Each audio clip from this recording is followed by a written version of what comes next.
chapitre 3, verset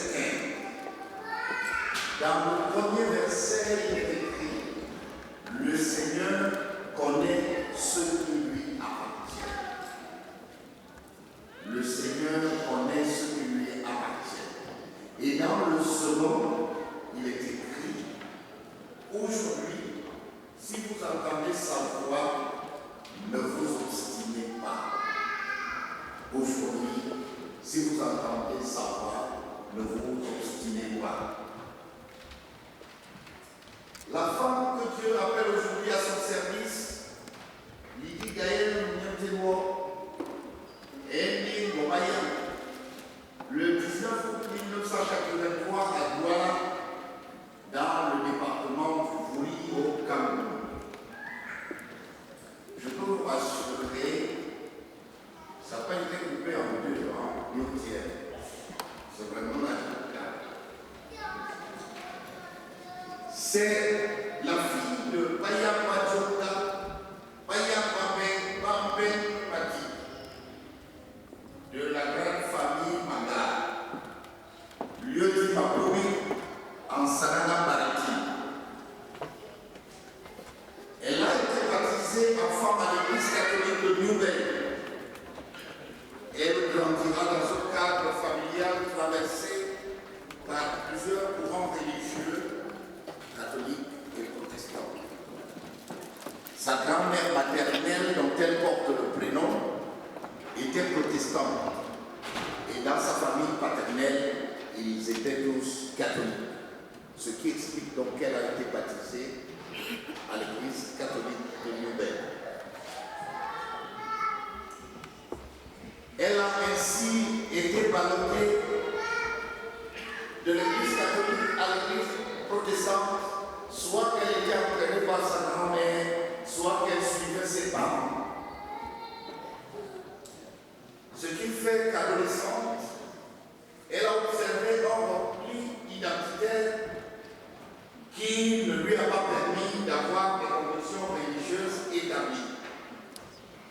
C'est seulement après son mariage à 24 ans qu'elle sera confirmée dans l'alliance de son baptême en 2006 au sein de la paroisse Rome à Paris de l'église presbytérienne camerounaise en France par le pasteur Louis Anatole Zida. Elle va poursuivre ses activités religieuses au sein de cette paroisse jusqu'à l'église presbytérienne de France, où aujourd'hui elle occupe la fonction de présidente de l'association chrétienne des femmes. Et Lydie Gaël reste attachée à ses convictions religieuses protestantes et presbytériennes. Sur le plan scolaire, elle a fait de brillantes études primaires à Douala, sanctionnées comme chacun de nous par le certificat d'études primaires élémentaires. Puis ensuite, elle est entrée au lycée Mogo, où elle a poursuivi ses études jusqu'à classe de seconde. Bien qu'elle ait raté le... Madame Lydie Gaël Gobert a épousé donc William Témo, votre fidèle serviteur, et elle a eu de lui 3 enfants, et elle est l'aînée de 7 enfants.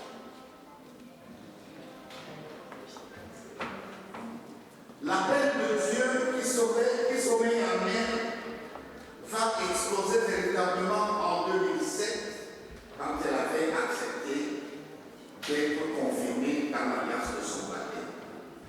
Aujourd'hui, elle répond à Dieu comme autrefois Samuel: me voici, Seigneur, parce que tu m'as appelé par le nom, ton serviteur écoute. Que le Seigneur lui-même la bénisse et qu'il protège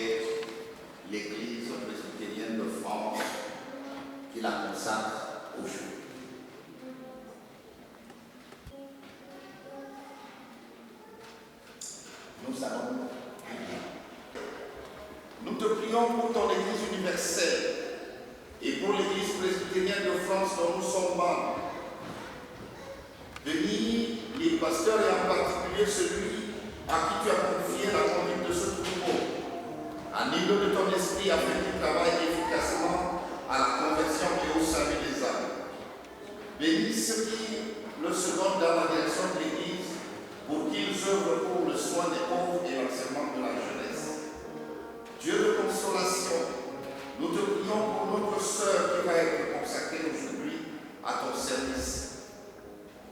Enrichis de plus en plus de tes bénédictions, celles que tu attires par ta grâce. Bénis ceux qui se consacrent à l'avancement de ton règne.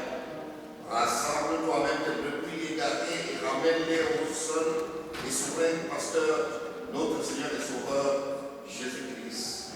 Amen.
La Constitution de l'Église leur attribue un rôle qui consiste à exécuter ce que les anciens d'Église au sein du Conseil leur demandent ou appartiennent et en font partie.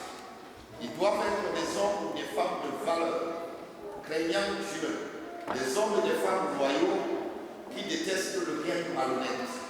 Ils doivent être sérieux d'un point de vue spirituel, ni légers, ni désinvoltes dans la gestion des affaires importantes. Ils doivent être éloignés de la duplicité, des excès de vent, des guerres sordides, conservant le ministère de la foi dans une conscience pure. Les diacres doivent être honnêtes, non médisants, sobres, fidèles à toutes choses. Ils doivent bien diriger leur propre maison, car ceux qui remplissent convenablement leur ministère s'acquièrent un rang honorable et une grande assurance dans la foi en Jésus-Christ.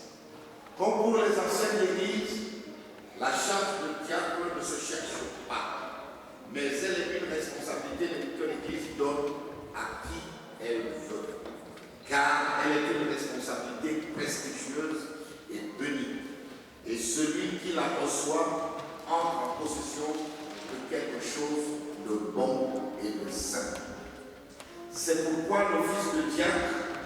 se fonde sur un certain nombre d'engagements sérieux que le candidat doit prendre devant l'Assemblée réunie.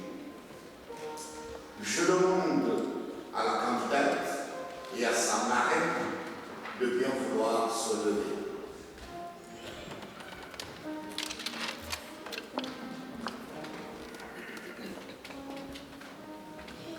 Tu souhaites être consacré à l'office de diaconesse. Le Conseil presbytéral a donné son accord lors de sa séance du 15 juillet dernier. Prête donc une oreille attentive aux questions qui vont être posées. Tu peux encore te rétracter, mais si tu réponds par l'affirmative à toutes les questions, tu ne peux plus revenir en arrière. Et rappelle-toi que Dieu entend tes promesses, il te jugera si tu ne t'y conformes pas. Es-tu toujours prête à être consacrée? Oui. Elle a répondu oui. Oui, je le suis. Mais si vous parlez en même temps, vous n'entendrez pas. Hein? Alors? Oui, je le suis.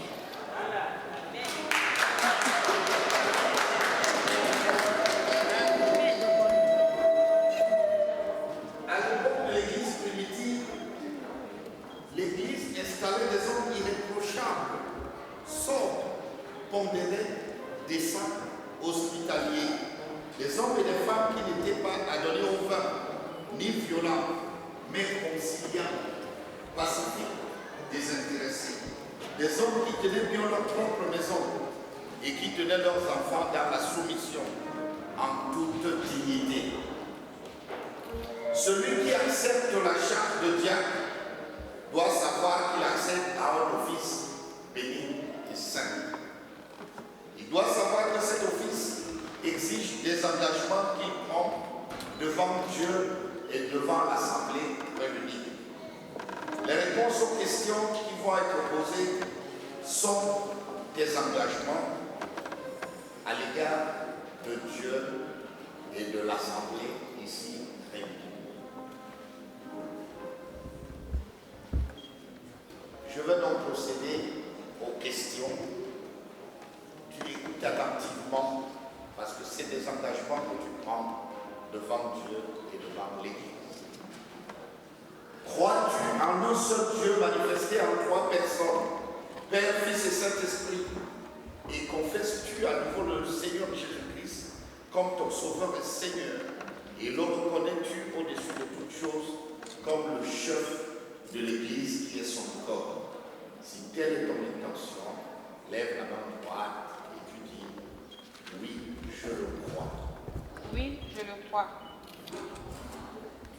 Crois-tu que les Saintes Écritures, Ancien et Nouveau Testament, sont la parole de Dieu, la seule règle infaillible de la foi et du service? Si telle est ton intention, lève la main droite et dis « Oui, je le crois ». Oui, je le crois. Acceptes-tu pour toi et considères-tu que la confession de foi et le catéchisme de Westminster adoptés par cette Église sont conformes à la doctrine enseignée dans les Saintes Écritures? Si telle est ton intention, lève la main droite et réponds oui. Oui. Acceptes-tu la forme de gouvernement et la discipline de l'Église presbytérienne de France, ainsi que le propose la Constitution de Westminster? Si telle est ton intention, lève la main droite et réponds oui, je l'accepte. Oui, je l'accepte. Acceptes-tu de prendre la charge de diaconesse dans cette Église et promets-tu d'en accomplir les devoirs et d'essayer par la grâce de Dieu de te couvrir de l'Évangile et d'être un exemple pour la paroisse dont Dieu t'a fait responsable? Si telle est ton intention, lève la main droite et dis oui, je l'accepte. Oui, je l'accepte. Promets-tu la soumission à tes frères dans le Seigneur? Si telle est ton intention, lève la main droite et dis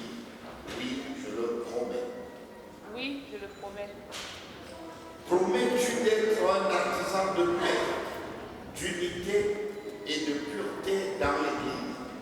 Si telle est ton intention, lève la main droite et dis oui, je le promets. Oui, je le promets. Que le Seigneur te fasse la grâce de tenir tes promesses. Confie-toi en lui, il t'aidera dans la sainte tâche. Si tu es fidèle, il le sera aussi, et sa puissance se manifestera dans ta faiblesse. Je demande maintenant, je ne m'adresse pas seulement aux membres de l'Église presbytérienne de France, mais comme je sais que vous êtes tous chrétiens, chacun dans sa communauté, je vous pose cette question à tous. Reconnaissez-vous, recevez-vous cette sœur dans la foi comme diaconesse et promettez-vous de l'encourager, de reconnaître son autorité dans le Seigneur et l'honneur lié à sa charte selon la parole de Dieu et la constitution de Westminster adoptée par les églises presbytériennes. Si telle est votre intention, levez la main droite et répondez par un vibrant oui. Oui. Dieu entend votre promesse et sachez qu'il vaut mieux ne rien promettre. Mais quand on promet à Dieu, on doit l'exécuter. Parce que après, si vous êtes parjure à votre serment, il vous demandera des comptes. Si demain vous lui dites, dans notre église, tu n'es pas diaconesse, ou si elle vous dit, quand vous entrez dans le temple, asseyez-vous plutôt ici, asseyez-vous ici plutôt que là, vous lui dites, laisse-moi passer, je vais m'asseoir où je veux, vous serez parjure à votre serment. Vous pouvez vous rasseoir.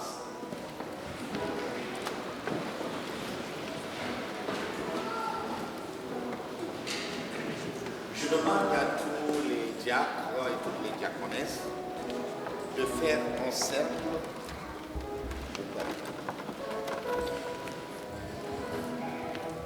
Ça ne peut pas être un cercle hermétique, mais un cercle quand même.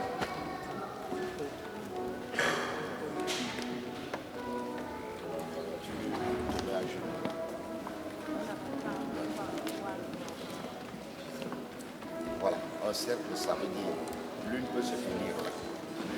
Ah ouais, vous faites un demi-cercle. Atano Isaiah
l'avancement de ton royaume.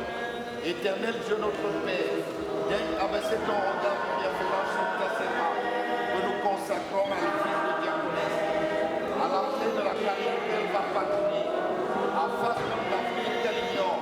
Elle a plus que jamais besoin de ton secours. Donne-lui l'assurance que tu ne l'abandonneras pas, que tu prendras soin d'elle, que tu la soutiendras jusqu'à la fin de sa vie. Fais briller sur elle la clarté de ta face. Ô éternel notre Dieu, environne-la de ta bonté, comme d'un vêtement de grande valeur, et de ta miséricorde comme d'un manteau. Rends-la bonne et charitable au jour de prospérité.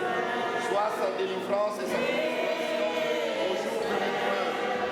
Donne-lui de demeurer unie à toi dans l'Église universelle et de revêtir les sentiments de piété sans lesquels elle ne saurait te servir avec dignité.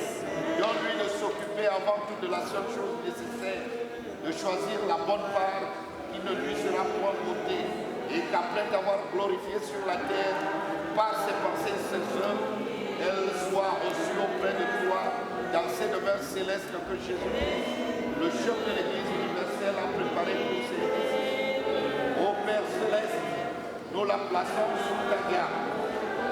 Nous la remettons entre tes mains. Bénis-la en Jésus-Christ, pour le temps et pour l'éternité. Dieu tout-puissant, Dieu de bonté et de miséricorde, nous te demandons pour ta servante la bénédiction. Fais-lui ressentir au Seigneur la sainteté des devoirs auxquels elle vient de s'engager et qu'elle entre dans la nouvelle existence qui s'ouvre à elle, pénétrée du sérieux de ses devoirs et appuyée sur toi. Donne-lui ton Esprit Saint afin qu'elle s'édifie en vivant dans la piété, dans la sainteté et dans la paix. Éloigne d'elle tout ce qui pourrait porter le trouble dans son cœur. Que sa maison devienne un sanctuaire où l'on invoque et vit selon ta parole. Fais-lui la grâce de s'acquitter des devoirs de sa charge de diaconesse pour le vrai bonheur de tous et pour ta gloire. Père céleste, accorde-lui des jours heureux et paisibles. Et si dans ta sagesse, tu trouves bon de l'éprouver, console-la, soutiens-la par ta toute-puissance. Exauce-la quand elle t'invoquera. Daigne, Seigneur, pourvoir à tous ses besoins matériels et donne-lui de s'acquitter chaque jour de sa tâche en paix. Veille sur elle et dirige-la toujours plus vers le vrai but de sa mission. Garde-la dans la foi jusqu'à l'avènement du bon berger, qu'elle puisse dire ce jour, comme l'apôtre Paul, j'ai combattu le bon combat, j'ai achevé la course, j'ai gardé la foi, afin que le Seigneur ressuscité lui remette la couronne de gloire pour ceux qui auront cru jusqu'au bout. Nous te prions, Seigneur, au nom et par le mérite de ton Fils unique, Jésus-Christ notre Seigneur, chef de l'Église universelle, qui nous a appris à te prier ainsi. Notre Père qui est aux cieux, que ton nom soit sanctifié, et ton règne vienne, et ta volonté soit faite sur la terre comme au ciel. Donne-nous aujourd'hui notre pain de ce jour. Pardonne-nous nos offenses, comme nous pardonnons aussi à ceux qui nous ont offensés. Ne nous soumets pas à la tentation, mais délivre-nous du mal.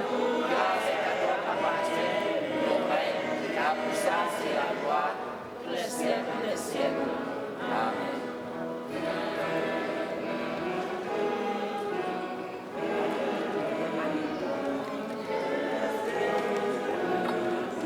Au nom de Jésus-Christ, roi et chef de l'Église universelle, et considérant la puissance qui m'avait été transmise par exposition des mains, je te déclare maintenant dûment ordonné et mis à part pour le service de diacre. Tu as reçu une portion admirable de l'Esprit Saint. À partir de maintenant, tu es admise à cet office au sein de l'Église presbytère du Père, du Fils et du Saint-Esprit. Ainsi soit-il.